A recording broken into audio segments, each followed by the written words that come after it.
नमस्कार दर्शकों, सोचिए अगर एक चोर रात के अंधेरे में चोरी करने घुसे और जिसे वो लूटने आया हो वही व्यक्ति उसे अपने घर में आदर सहित अंदर बुला ले, तो उस चोर के मन में कैसी हलचल मचेगी।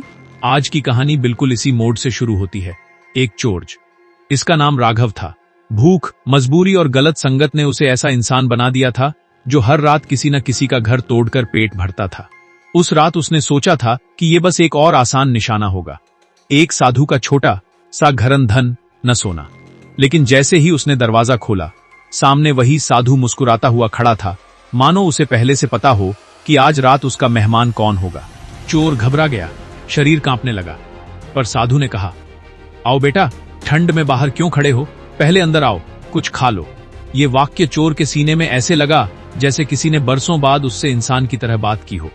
अंदर जाकर उसने देखा घर में सादगी थी, लेकिन दिल में गहराई। साधु ने अपने हिस्से की रोटी उसे दे दी और खुद पानी पीकर मुस्कुरा दिया। चोर रोका नहीं पा रहा था, उसने पूछा, आपको पता है मैं कौन हूं?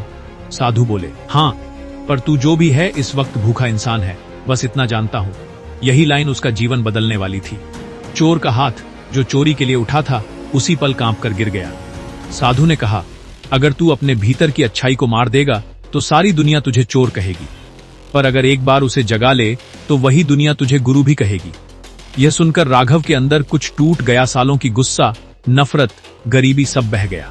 उस रात उसने चोरी नहीं की, उसने चुराया सिर्फ एक चीज, साधु का नजरिया। अगली सुबह उसने अपने सारे हथकंडे छोड़ दिए, गांव के लोगों से माफी मांगी और साधु का शिष्य बन गया। और यही वो बात है जो हम अक्सर भूल जाते हैं। समाज किसी को बदल नहीं सकता, लेकिन एक इंसान का सच्चा व्यवहार किसी की पूरी जिंदगी बदल सकता है। आज हम विकास, जीडीपी, क्राइम रेट, पॉलिसीज सब पर बहस करते हैं, पर एक बात समझनी है कि कभी कभी सबसे बड़ी क्रांति सिर्फ एक इंसान की इंसानियत से शुरू होती है। जो साधु ने किया वो किसी कानून की किताब में नहीं मिलता, लेकिन उसके असर ने एक अपराधी को इंसान बना दिया। और शायद यही हमारी असल ताकत है, नफरत नहीं, इंसानियत।